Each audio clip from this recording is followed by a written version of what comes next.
শোন, আমার আদরের ছেলে, যতক্ষণ না আমি বলবো ততক্ষণ যেন এই ঘড়ির লাটাই তোর হাত থেকে না পড়ে। আরে দারুণ মজা হচ্ছে তো। এই চুপচাপ নাটাই নিয়ে দাঁড়িয়ে থাক। ঠিক আছে মা, তুমি যেমন বলবে আমি তেমনই করব।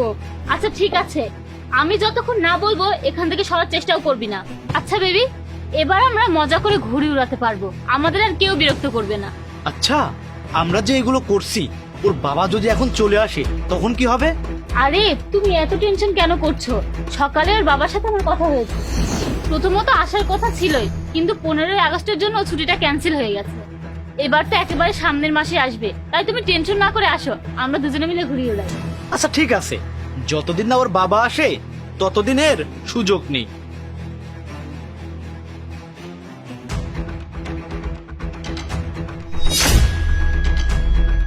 শিট, দেখো বেবি, এই ছেলেটার জন্য আমার ঘুড়িটা কেটে গেল।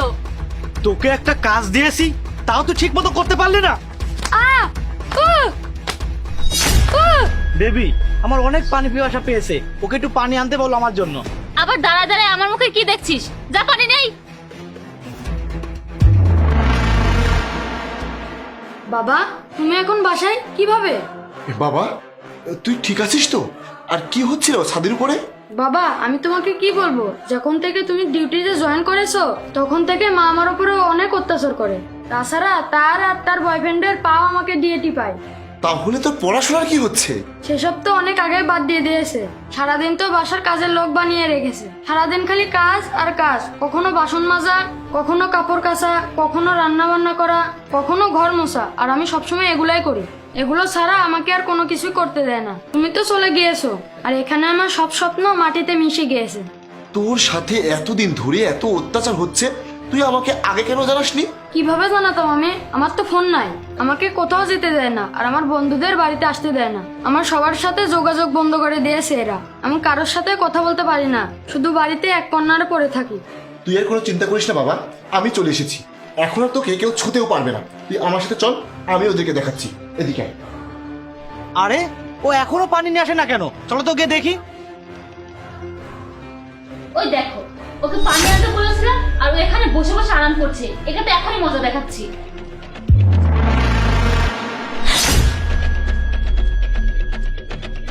কি হলো? তুমি থেমে গেলে কেন? আসো, মারো। জাহিদ, তোমার তো সামনে মাসে আসার কথা ছিল, তোমার তো এই মাসে ছুটি ক্যান্সেল হয়ে গেছে, তাহলে তুমি এই সময় বাসায় কি করছো? না, আমি ছুটি পেয়েছিলাম না, কিন্তু তখনই আমার ছেলে আমাকে ফোন করেছিল, আর ও অনেক জিদ করছিল যে বাবা এবার চলে আসো প্লিজ। তারপর আমি আমার স্যারের কাছে অনেক রিকোয়েস্ট করে ছুটি নিয়ে বাড়িতে এসেছি। আর আমি ভেবেছিলাম আমি বাড়িতে এসে তোমাদের সবাইকে সারপ্রাইজ করে দিব, কিন্তু না, আমি বাড়িতে এসে আমি নিজেই সারপ্রাইজ হয়ে গেছি। আমি এখানে এসে তোমাদের সবটা আমি দেখে ফেলেছি যে তুমি আমার ছেলের উপরে কিভাবে অত্যাচার করো। আর তুমি ছাদে যে তোমার প্রেমিককে সাথে নিয়ে ঘুরে উড়াচ্ছিলে, সেটাও আমি আমার নিজের চোখে দেখেছি। জাহিদ, তুমি হয়তো ভুল বুঝেছো, হয়তো তোমার ছেলে তোমাকে ভুল বোঝাচ্ছে। এরকম কিছুই না। আর এ তো আমার দুঃসম্পর্কে কাজিন, এ তো আমাদের সাথে দেখা করতে এসেছে, আর আমরা তো ছাদে শুধু ঘুরে উড়াচ্ছিলাম। ও আচ্ছা, সে তোমার কাজিন হয়। তাহলে তুমি আমাকে একটা কথা বলো তো, এভাবে বেবি বেবি করে কি কেউ তার কাজিনকে ডাকে? আর তুমি আমার ছেলের সাথে যেগুলো করেছো সেগুলো সব দেখে ফেলেছি, কারণ আমি তো সকালেই বাড়িতে এসেছি, কিন্তু লুকিয়েছিলাম যাতে তোমার আসল চেহারাটা বেরিয়ে আসে। জাহিদ শোনো। আরে অপু, তোমার তো লজ্জা হওয়া উচিত। আমি তোমার কাছে আমার ছেলেকে রেখে গিয়েছিলাম। আমি ভেবেছিলাম আমি না থাকলে তুমি আমার ছেলেকে যত্ন করবে, কারণ ওর মা মরে যাওয়ার পরে ওর তো আর কেউ নেই। এই জন্য আমি তোমার কাছে আমার ছেলেকে রেখে যেতাম। আর তুমি কি করেছো? দিনের পর দিন তুমি আমার ছেলেটার উপরে অত্যাচার করেছো, বাড়ির সব কাজ করিয়ে নিয়েছো। আর আমি শুনলাম তুমি ওর লেখাপড়া বন্ধ করে দিয়েছো। কিন্তু কেন? তুমি তো মূর্খ আছোই, তুমি কি ওকেও মূর্খ বানাতে চাও? অপু, তোমার লজ্জা হওয়া উচিত।